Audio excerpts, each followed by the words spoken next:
नमस्कार, हमारे छत्तीसगढ़ देख रहे हैं आप। मैं हूं आपके साथ चविष्का अत्री।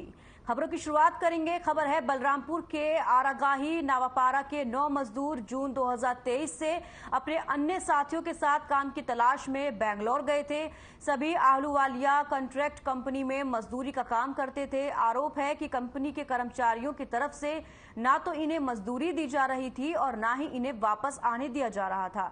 किसी तरह से इनमें से 2 मजदूर भागकर गांव पहुंचे और घटना के बारे में परिवार से चर्चा कर रामानुजगंज विधायक बृहस्पत सिंह को जानकारी दी। विधायक ने तत्काल घटना की सूचना बलरामपुर पुलिस अधीक्षक डॉक्टर लाल उमेद सिंह को दी, जिस पर संज्ञान लेते हुए पुलिस अधीक्षक बलरामपुर ने थाना रामानुजगंज से पुलिस टीम गठित कर बंधकों को छुड़ाने के लिए बेंगलोर रवाना किया, जिस पर टीम ने बेंगलोर पहुंचकर स्थानीय पुलिस की मदद से 9 बंधक मजदूरों को सकुशल छुड़ाया और उनका मजदूरी का बकाया पैसा भी कंपनी से दिलाया।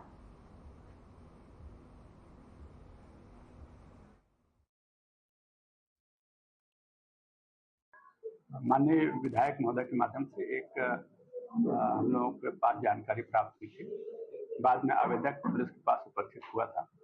उसके द्वारा अवगत कराया गया कि वो काम करने के लिए कर्नाटक के बेंगलोर गए हुए थे। उसमें से जहां काम किया जा रहा था उनके द्वारा उन आदमियों को उनको नहीं छोड़ा जा रहा था। एक आदमी वहां से अलग होकर के आया हुआ है, बाकियों को रोक लिया गया है। रामानुजगंज थाने के गांव है नावापारा, जहां से 16 मजदूर काम करने के लिए बेंगलोर एक झारखंड के ठेकेदार के माध्यम से गए और एक कंपनी में उसने ले गया बेंगलोर में, वहां काम लगाया। कुछ दिन तो अच्छा उन्होंने खाना पीना व्यवस्था और मजदूरी देने का काम किया। इसके बाद खाने पीने में भी कोताही बरतने लगा, उन्हें खाना पीना में भी कटौती करने। मधुमक्खी के हमले से 5 साल के बच्चे की मौत का मामला सामने आया है। मामला गोरेला के दौजरा गांव का है, जहां परिजन आंगनवाड़ी कार्यकर्ता पर लापरवाही बरतने का आरोप लगा रहे हैं। बता दें कि आंगनवाड़ी के टॉयलेट के अंदर खतरनाक मधुमक्खियों का एक बड़ा छत्ता बना हुआ है। बीते 9 अगस्त को दोपहर के वक्त जब ऋषभ आंगनवाड़ी में पढ़ने वाले अन्य बच्चों के साथ खेल रहा था, तभी मधुमक्खियों ने छात्रों पर हमला कर दिया। मधुमक्खी के हमले के बाद सारे बच्चे भाग गए, पर ऋषभ को मधुमक्खियों ने घेर लिया और मधुमक्खियां का झुंड ऋषभ के सिर, हाथ, पैर में काटता रहा। मधुमक्खियों के दांत से पीड़ित ऋषभ लगातार चीख पुकार करता रहा, पर पास की मौजूद आंगनवाड़ी कार्यकर्ता ने उन्हें बचाने का कोई प्रयास नहीं किया। बाद में आंगनवाड़ी के सामने थोड़ी ही दूर पर मौजूद बच्चे की मां ने अपने बेटे ऋषभ की चीख पुकार सुनी तो बेटे को बचाने मां दौड़ पड़ी और अपने बच्चे को बचाया। ऋषभ को इलाज के लिए जिला अस्पताल ले जाया गया, जहां इलाज के दौरान उसकी मौत हो गई। सर, ये अपने नानी के यहाँ आया है। वो पता नहीं कहाँ से खेलते आया और ये यहाँ पे मधुमक्खी पता नहीं काट रहा था वो। मैं रोने की आवाज़ आई, अंदर थे हम लोग। एक हितग्राही आई तो बोली कि दीदी रेडी टू ईट चाहिए। तो मैं बोली अभी संचालन नहीं कर रही थी, यहाँ घर में कर रही थी, खुद जानते हो आप लोग। तो वहीं है, वहीं दूंगी। तो यहाँ रोने की आवाज़ आई, दौड़ते वहाँ से एकदम से आए, सोची पाइप से गिर गया होगा नीचे। तो अब एकदम से देखे अचानक वहाँ पे मधुमक्खी पूरा ऊपर फैल रहा था बाहर। हम अपन आँखी से खुद देखे हैं, बाहर निकले रही। लड़का तड़पते तड़पते पूरा एकदम गेथले जाए वो लड़का ला, लेकिन कोई भी नहीं छोड़े न, इतना फड़फड़ाते रह गए लड़का। फिर एक मम्मी कूदी से तब जाके बचाई से मैडम, तो बस यहीं खड़े रही से भाई हम। बलरामपुर जिले के नगर पंचायत कुसमी में अध्यक्ष पर लगे अविश्वास प्रस्ताव पर आज मतदान के बाद फैसला हो गया और फ्लोर टेस्ट में अध्यक्ष की सीट बरकरार रही। सीट कायम रखने के बाद अध्यक्ष ने इसे सत्य की जीत बताई। तो वहीं विधायक चिंतामणि महाराज ने कहा कि भूपेश है तो भरोसा है। तो वहीं विपक्ष के पार्षदों ने पैसे से पार्षदों को खरीदने का आरोप लगाया। दरअसल नगर पंचायत कुसमी में अध्यक्ष गोवर्धन भगत पर भ्रष्टाचार का आरोप लगाते हुए 15 में से 12 पार्षदों ने अविश्वास प्रस्ताव लाने के लिए आवेदन दिया था, जिस पर फ्लोर टेस्ट और मतदान की प्रक्रिया पूरी हुई। फ्लोर टेस्ट के दौरान 15 में से 6 पार्षदों ने कांग्रेस का सपोर्ट किया और एक बार फिर से गोवर्धन को ही अध्यक्ष बनाया गया। कुर्सी बरकरार रहने के बाद अध्यक्ष गोवर्धन भक्त ने इसे सत्य की जीत बताया, तो वहीं विपक्ष इसे पैसे के बल पर मिली जीत बता रही है।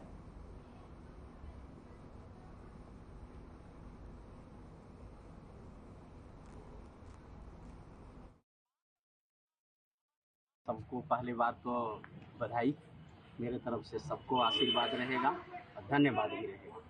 इस जीत हमारा जीत नहीं, हमारे संघ भाई का सबका जीत है और हमारे संगठन सबका नाम हो इस जीत पे और सभी को साथ लेके चलेंगे और सब मिल के साथ चलेंगे।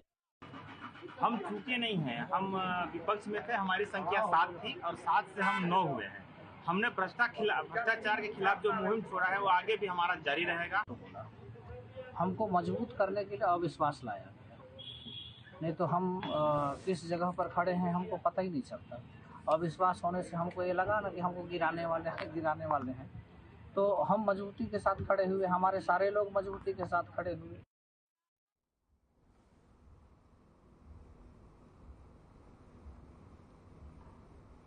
प्रदेश कांग्रेस सरकार द्वारा किसानों को सोसाइटी के माध्यम से जबरदस्ती अमानक गोबर खाद बेचने के विरोध में बीजेपी ने गुरुवार को जोरदार हल्ला बोलते हुए धरना प्रदर्शन कर कलेक्ट्रेट का घेराव किया। ट्रैक्टर और अमानक खाद लेकर सैकड़ों भाजपा कार्यकर्ता कलेक्ट्रेट का घेराव करने पहुंचे। बीजेपी प्रदेश महामंत्री केदार कश्यप समेत पार्टी के सभी बड़े कार्यकर्ता मौजूद रहे। भाजपा कार्यकर्ताओं को कलेक्ट्रेट पहुंचने से रोकने के लिए पुलिस प्रशासन ने कमिश्नर कार्यालय के आगे मोड़ पर बैरिकेड्स लगाए। इस दौरान भारी पुलिस बल भी तैनात रहा।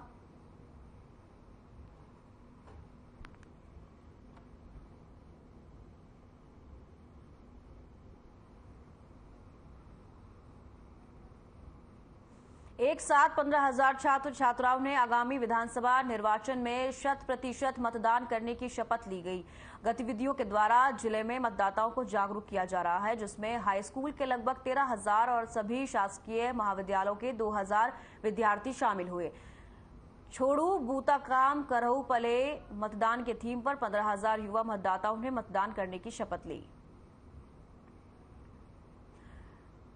100% मतदान करने की शपथ ली है। साथ ही आपको बता दें 15,000 छात्र छात्राओं ने ये शपथ ली।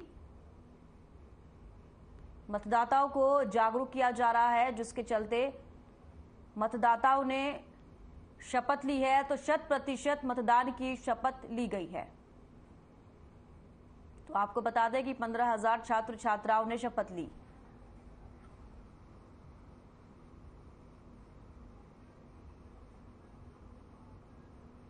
बीजेपी के पूर्व मंत्री अमर अग्रवाल ने गरियाबंद के सर्किट हाउस परिसर में बीजेपी कार्यकर्ताओं सहित कई सामाजिक संगठन के साथ बैठक लेकर चर्चा की। उन्होंने सभी को पूरी ताकत से जुटने पर जोर दिया। पार्टी सूत्रों की माने तो बीजेपी वादा खिलाफी के मुद्दों में कांग्रेस सरकार को घेरने में विचार कर रही है। वहीं दूसरी ओर बीजेपी सभी विधानसभा क्षेत्रों में स्थानीय मुद्दों को लेकर अपनी बात घोषणा पत्र में रखेगी। आगामी होने वाले विधानसभा चुनावों के दृष्टिकोण से किन किन मुद्दों और मांगों को चुनावी घोषणा पत्र में शामिल किया जा सकता है, पूर्व मंत्री अग्रवाल ने पार्टी के वरिष्ठ कार्यकर्ताओं से भी अलग से चर्चा कर उनकी राय और उनका सुझाव लिया।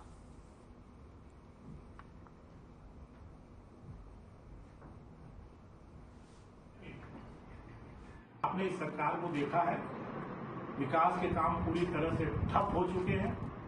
भ्रष्टाचार खतरे के निशान से ऊपर बह रहा है।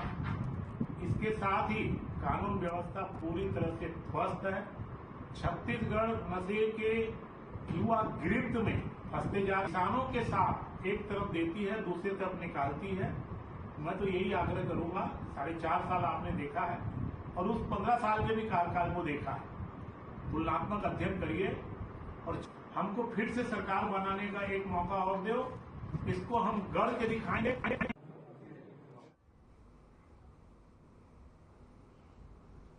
खबर गरियाबंद से है, जहां पर पेशी के दौरान एक युवक के जहर खाने का मामला सामने आया है। आपको बता दें कि एसडीएम दफ्तर में युवक पेशी के लिए पहुंचा था कि सुनवाई के दौरान युवक ने जहर पी लिया।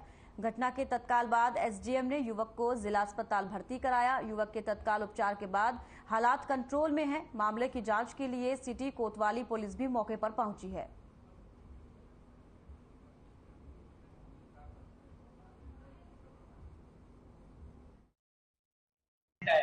जो बाहर से पॉइजन लेकर के आया है, उसका नाम है ममतो, पिताजी का नाम पुनीत राम टंडन, पंडित राय कराने वाला है।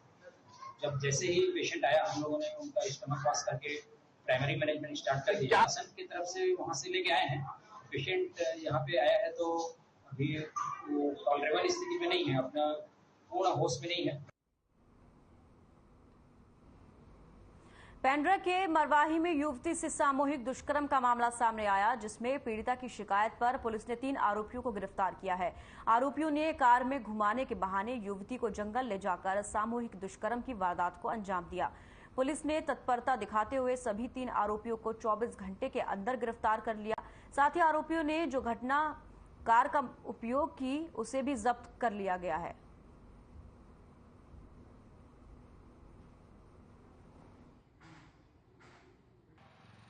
के थाना मरवाही में एक महिला ने शिकायत दर्ज कराई थी, कंप्लेन किया था थाने में कि उसके साथ 3 लोगों ने मिलकर गैंगरेप किया है।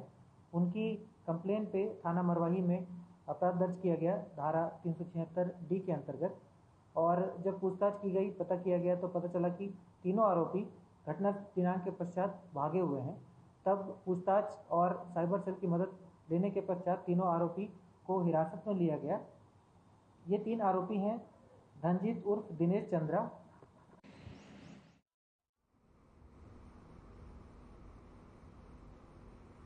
जिले में आदिवासी समाज ने विश्व आदिवासी दिवस पर कार्यक्रम का आयोजन किया। आदिवासी नेताओं के साथ विधायक के जनप्रतिनिधि व अन्य सामाजिक लोगों ने समाज के लोगों को संबोधित किया। वहीं 5वीं अनुसूची के साथ अन्य 3 मांगों को लेकर राष्ट्रपति के नाम बीजापुर तहसीलदार को ज्ञापन सौंपा।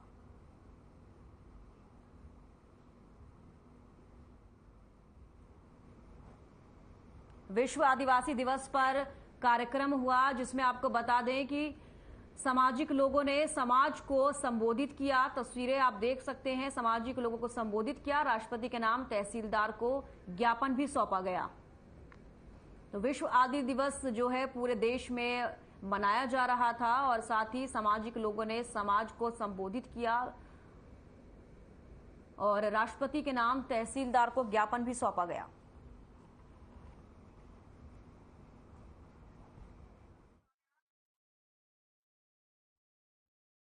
आज आदिवासी समाज की तरफ से ज्ञापन है मणिपुर के हिंसा के और अनुसूची के बारे में किया गया है और सामान्य नागरिकों के विरोध के बारे में दिया गया। हम लोग शांतिपूर्ण रैली निकालने वाले थे, लेकिन जो मणिपुर की घटना जो जुर्म हुआ था उसके खिलाफ हम लोग आक्रोश रैली निकालने का था। हम आक्रोश रैली निकाले हैं और जो हमारी जो समस्या थी समस्या को अवगत कराना था। जो मणिपुर की घटना है, सामान्य नागरिक संहिता है, पर्यावरण में वन सुरक्षा संबंधित पेशा कानून है और 5वीं अनुसूची को सख्ती से पालन करवाने में संशोधन किया गया। प्रत्यक्ष कमेंट्री एक्ट लगाया जाए।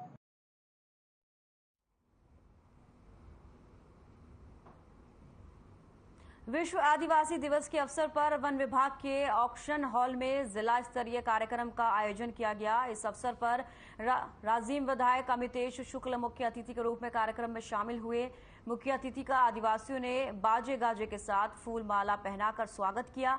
कार्यक्रम में मुख्य अतिथि द्वारा छत्तीसगढ़ महतारी के छायाचित्र में धूप दीप माला अर्पण कर कार्यक्रम का शुभारंभ किया। इस अवसर पर राजिम विधायक ने कहा कि छत्तीसगढ़ सरकार आदिवासियों के मान सम्मान के लिए गंभीरता से काम कर रही है। मुख्यमंत्री भूपेश बघेल के नेतृत्व में आदिवासी संस्कृति को सहेजने का काम भी कर रही है।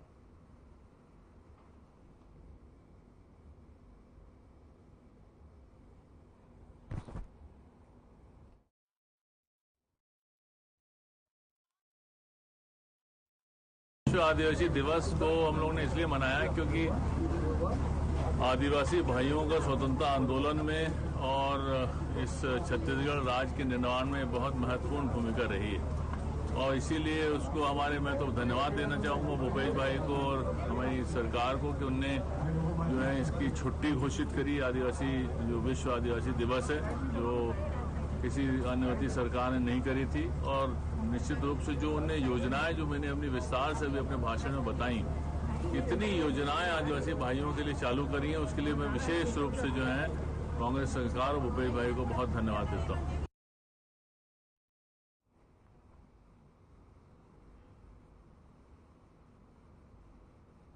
खबर जगदलपुर से है, जहां मुख्यमंत्री भूपेश बघेल ने आज बस्तर जिला मुख्यालय जगदलपुर में विश्व आदिवासी दिवस के मौके पर जिले वासियों को 637 करोड़ रुपए से अधिक के लागत के 2300 विकास कार्यों की सौगात दी है।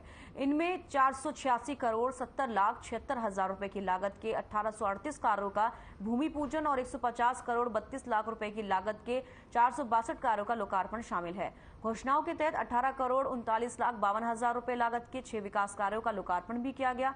आपको बता दें 190 कार्यों और मुख्यमंत्री की घोषणाओं के तहत 24 करोड़ 56 लाख 29 हजार रुपए लागत के 4 कार्यों का भूमि पूजन शामिल है।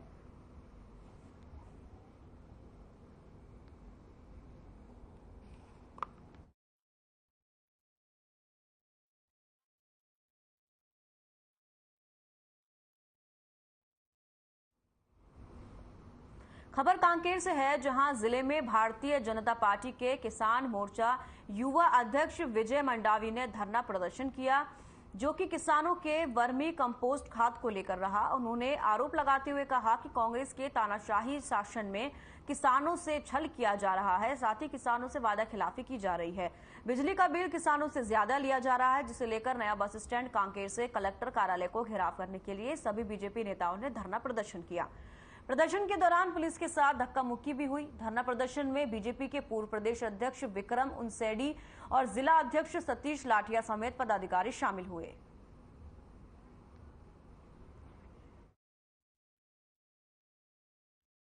तो हम सब लोग किसान हैं और जहां तक पत्रकार आप लोग भी किसान ही होंगे। तो किसानों के साथ जो कांग्रेस की सरकार, भूपेश की सरकार जो छलावा की है, इतना गंदा काम, इतना नीच काम, जिस किसान को छत्तीसगढ़ का पालनकर्ता कहा गया, ऐसे किसानों को नकली खाद देने का, वर्मी कंपोस्ट की खाद जो गौठान में बनने का दावा किया और किसानों को मजबूर करते हैं कि मैं अगर सोसाइटी में खाद लिखवाने जाता हूं तो मैं वर्मी कंपोस्ट लूंगा तो ही वो खाद मेरे को दिया जाएगा, अन्यथा नहीं दिया जाएगा। देश की कांग्रेस सरकार है, जिस मुद्दे को लेकर आई थी कि और जिसके कारण वो सरकार में बनी, पूरे मुद्दे किसानों का रहा। लेकिन हम आज जो वर्मी कंपोस्ट, जो गुणवत्ता विहीन वर्मी का जो किसानों को जबरदस्ती खरीदने के लिए सोसाइटी के माध्यम से भूपेश सरकार जबरदस्ती करे, उसके विरोध में आज कांकेर कलेक्टर का घेराव करना था।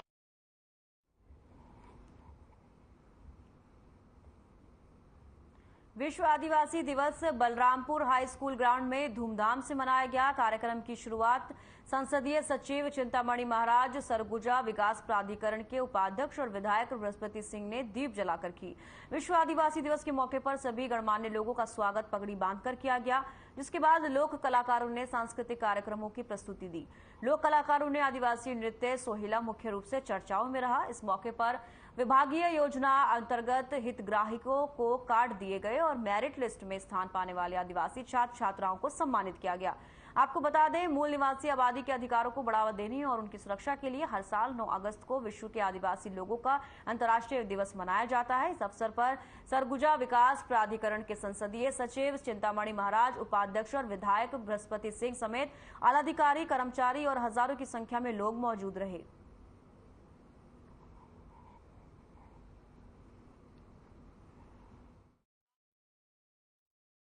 विश्व आदिवासी दिवस आज पूरे छत्तीसगढ़ नहीं, सरगुजा नहीं, बलरामपुर नहीं, पूरे दुनिया में मनाया जाता है। इस अवसर पर विश्व आदिवासी दिवस के शुभ अवसर पर समस्त क्षेत्रवासियों को, प्रदेशवासियों को, देशवासियों को बहुत बहुत बधाई और शुभकामना देता हूँ। आज विश्व आदिवासी दिवस है और आज पूरे विश्व में सभी आदिवासी एक जगह जुट करके अपना जो संस्कृति है, अपना जो लोक कला है, उसको दिखाने का अवसर और एकजुटता होने का ये अवसर रहता है। और मैं इस अवसर पर माननीय मुख्यमंत्री जी को धन्यवाद देना चाहूँगा।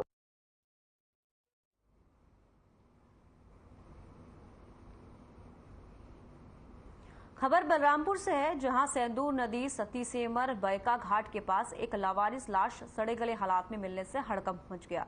आशंका जताई जा रही है कि बीते दिनों पहले आई बाढ़ में ये शव बहता हुआ आया है, जिसे पुलिस ने मौके पर पहुंचकर शव को अपने कब्जे में लेकर पंचनामा भरकर बॉडी का कफन दफन कर पुलिस आगे की कार्रवाई कर रही है।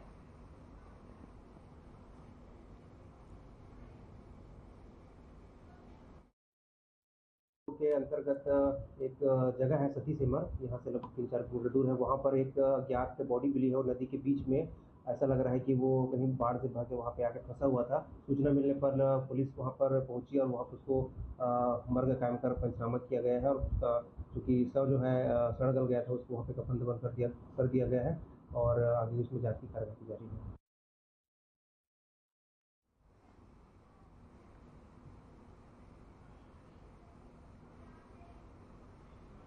बलरामपुर जिले के शंकरगढ़ थाना क्षेत्र अंतर्गत सिहार गांव में पहाड़ी कोरवा समुदाय के 3 सदस्यों के साथ मारपीट का एक मामला सामने आया है। मामले ने कल तूल भी पकड़ा और गांव के लोग दोषियों पर कार्रवाई की मांग कर रहे हैं। जी हां, आपको बता दें,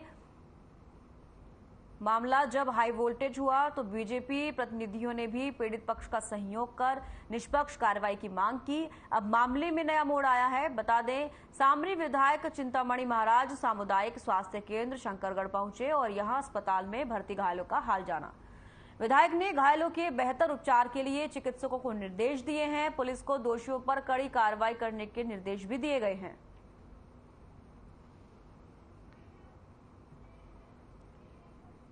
हमारे छत्तीसगढ़ में फिलहाल इतना ही। दीजिए इजाजत, नमस्कार।